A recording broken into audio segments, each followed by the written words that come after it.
Students, आज हम legal words में पहला वर्ड अपना देखेंगे। पहला वर्ड है मर्डर। मर्डर या हत्या।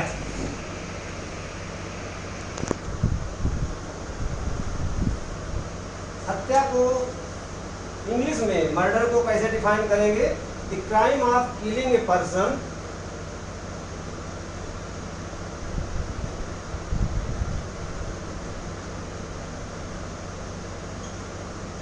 crime of killing a person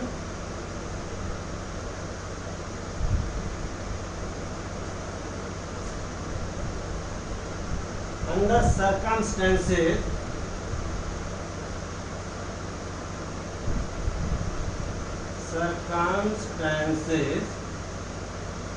defined by statute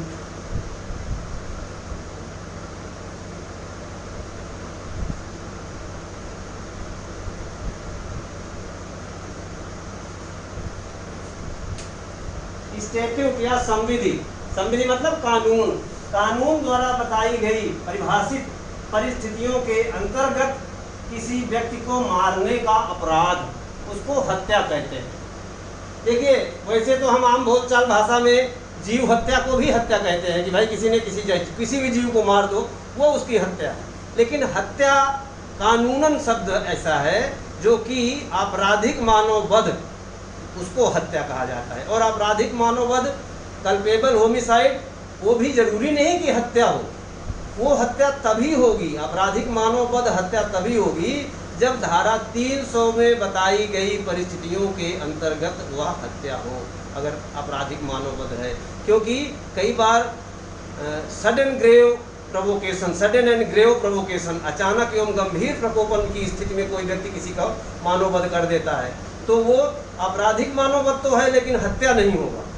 इसी प्रकार जब सेल्फ डिफेंस में कोई किसी को मार देता है तो वो आपराधिक मानववध तो है लेकिन हत्या नहीं है। राजकीय कर्तव्यों का निर्वहन करते हुए, अब जैसे किसी अपराधी को फांसी हुई है, फांसी की सजा हुई है, और कोई व्यक्ति जो जल्लाद है वो उसको फांसी पर लटकाता है, तो वो आपराधिक मानववध भी नहीं है, वो अपने कर्तव्य का निर्वहन कर रहा है। तो हर प्रकार हर जगह पर व्यक्ति का किसी दूसरे व्यक्ति द्वारा मारा जाना हत्या नहीं होती। आपराधिक मानववध हत्या तभी होगी जब वह धारा 300, इंडियन पेनल कोड की धारा 300 में बताई गई परिस्थितियों के अंतर्गत क्राइम है व्यक्ति को मारने का, तब वह हत्या होगी। आप इसको कह सकते हैं, दूसरे शब्दों में कह सकते हैं संक्षेप में, intentional killing. Intentional killing of a person.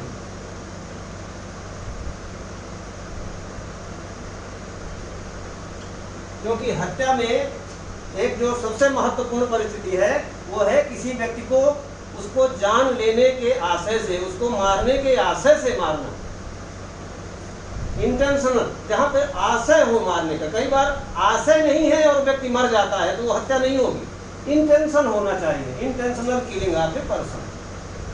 अब इसका यूज या सेंटेंस बनाने के लिए आप इसको लिख सकते हैं। सिंपल सेंटेंस है इसका, सेक्शन 300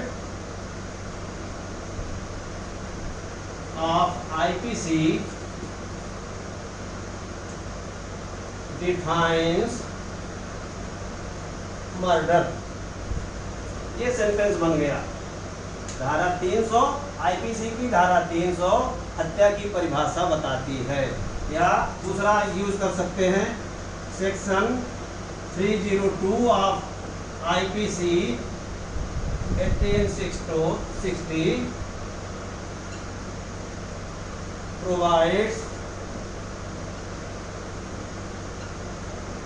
पनिशमेंट फॉर मर्डर।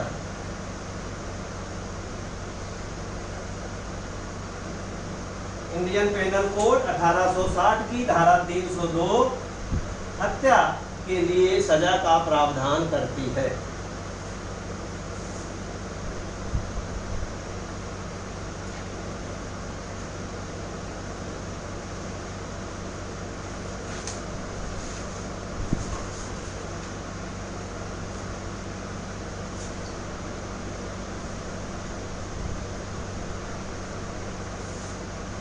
अगला शब्द है हमारा निगोशिएबल इंस्ट्रूमेंट।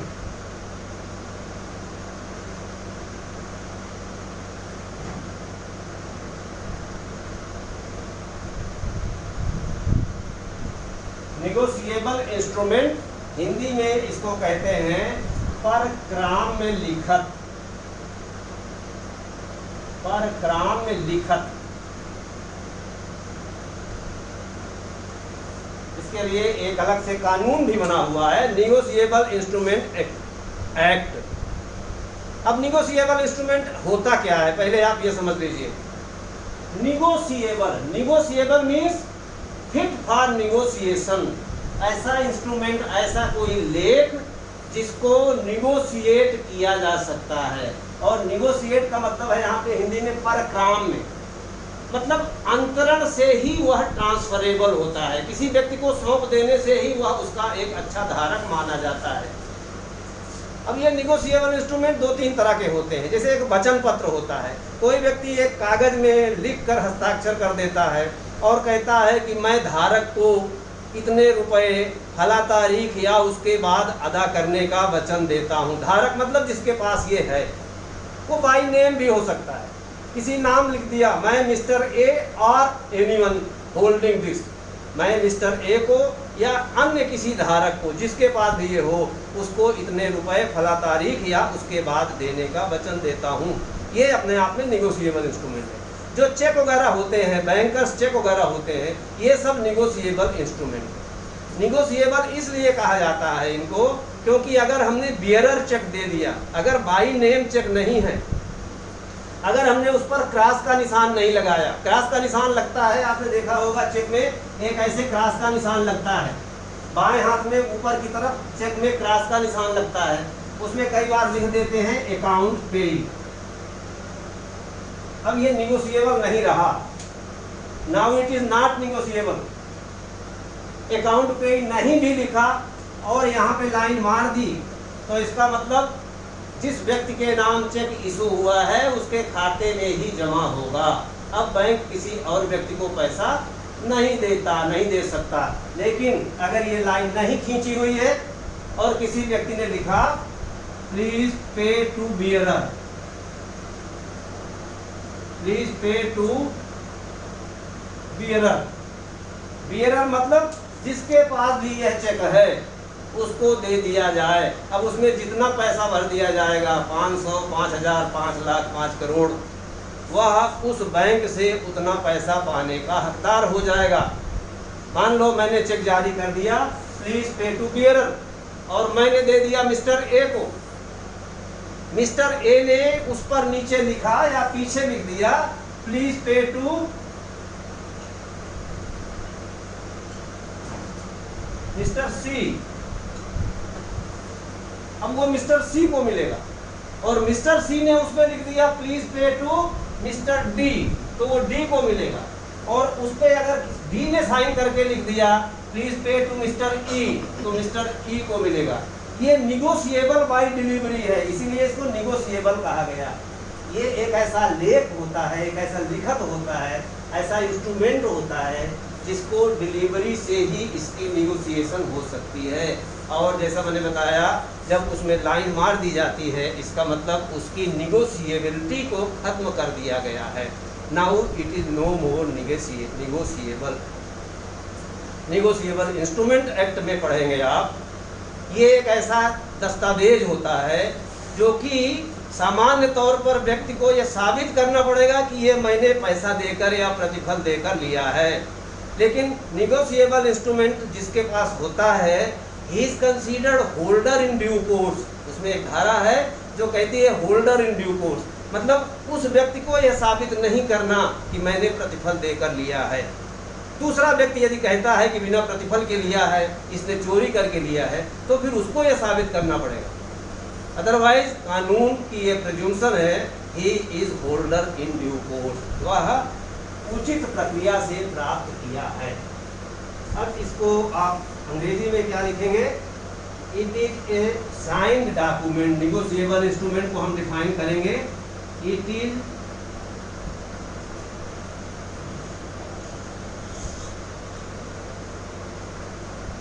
ए साइंड डॉक्यूमेंट, यह एक ऐसा लिखित दस्तावेज है, प्रॉमिसिंग पेमेंट,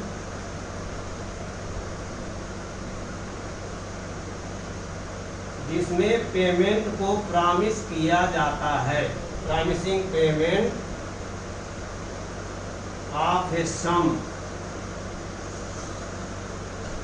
किसी धनराशि के पेमेंट का to a specific person, to a specific person और ए शाइनी। ए शाइनी मतलब जैसा मैंने अभी बताया आपको, अगर वो कहता है मैं मिस्टर राम को दूंगा तो मिस्टर राम को, और अगर राम उसमें लिख देता है कि मिस्टर श्याम को तो श्याम को, और अगर श्याम लिख देता है कि मिस्टर सुरेश को तो मिस्टर सुरेश को। ए शाइनी मतलब जिसको उसका अधिकार दे दिया जाए वह व्यक्ति। अब इसका यूज, इसको सेंटेंस में कैसे लिखेंगे?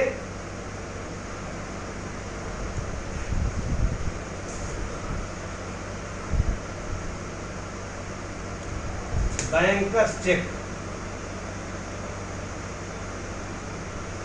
is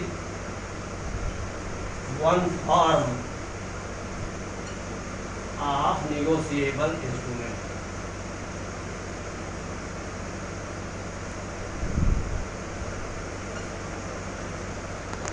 या दूसरा सेंटेंस बना सकते हैं, निगोशिएबिलिटी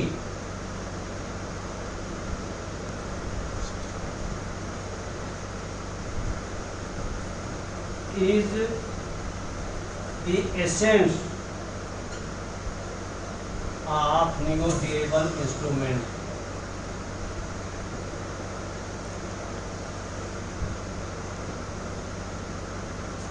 Negotiable instrument.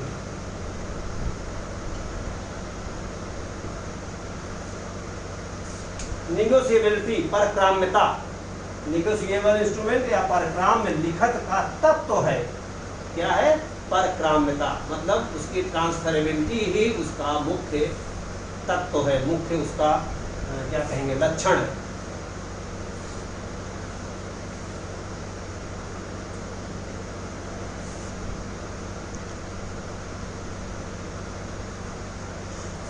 अगला वर्ड है हमारा न्यूट्रलिटी।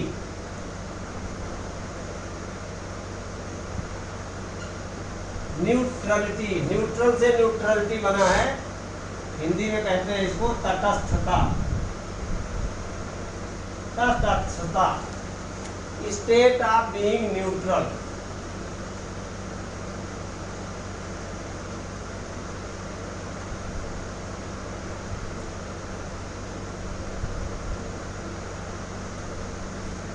दो व्यक्तियों के बीच में कोई झगड़ा हो रहा हो, तीसरा व्यक्ति खड़ा होगा देख रहा हो, वो न ए की तरफ बोल रहा है न बी की तरफ बोल रहा है, तो हम क्या कहेंगे कि वह तटस्थ भाव से देख रहा है, उसने किसी का साथ नहीं दिया। महाभारत के युद्ध में भगवान कृष्ण तो पांडवों की तरफ थे, उनकी पूरी सेना कौरवों की तरफ थी, लेकिन बलराम ने क्या किया, वो तीर्थ यात्रा पे निकल गए। तो एक तरह से उन्होंने तटस्थ भाव रखा, उन्होंने किसी का साथ नहीं दिया। विश्व युद्ध में स्विट्जरलैंड जैसे देश वो तटस्थ रहे, उन्होंने न तो जर्मनी, जापान और इटली जैसों का साथ दिया, न उन्होंने मित्र देशों फ्रांस, इंग्लैंड और अमेरिका जैसों का साथ दिया। तो जब दो जनों की लड़ाई के बीच में कोई तीसरा व्यक्ति किसी का साथ नहीं देता, किसी की तरफ नहीं बोलता, ना उचित बताता है ना अनुचित बताता है, तो उसको हम कहेंगे वो न्यूट्रल है। ये उसकी स्टेट है, ये उसकी दशा है। दशा क्या है? न्यूट्रलिटी, तटस्थता। अब तटस्थता में आप इसको कहेंगे neutrality is not possible.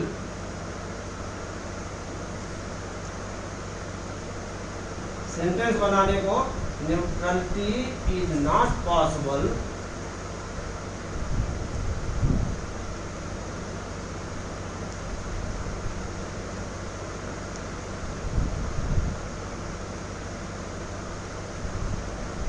in times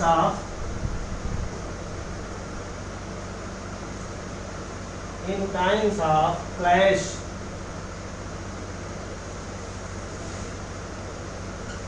between good and evil.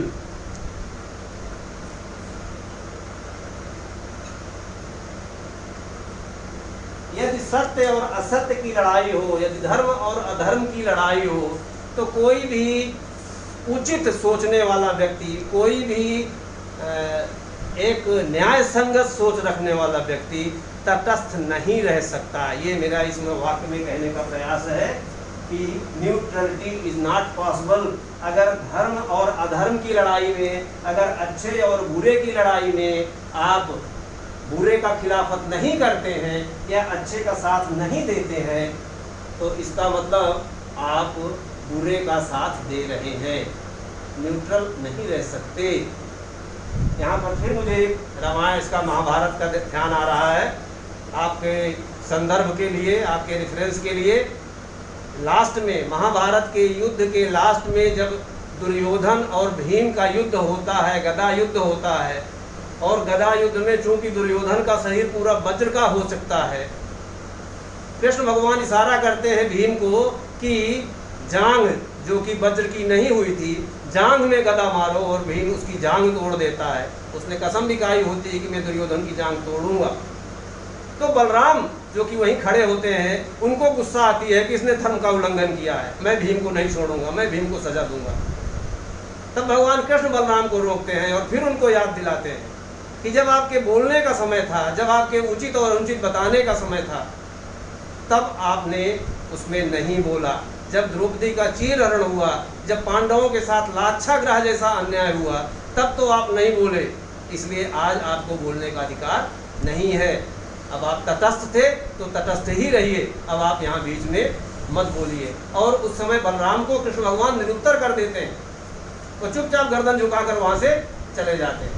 इसलिए अच्छे और बुरी की लड़ाई के समय कोई भी सच या सत्य बात का साथ देने वाला व्यक्ति चुप बैठ नहीं सकता।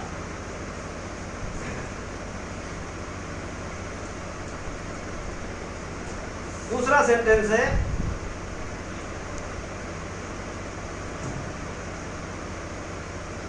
दे रिमेन्ड। अब यह किसी के लिए भी हो सकता है, आप इसको विश्व युद्ध में स्विट्जरलैंड का उदाहरण दे सकते हैं। दे रिमेन्ड न्यूट्रल या passive. Passive through out the war and their neutrality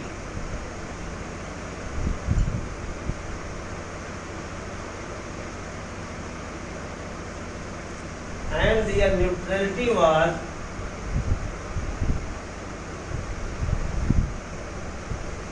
respected by both armies.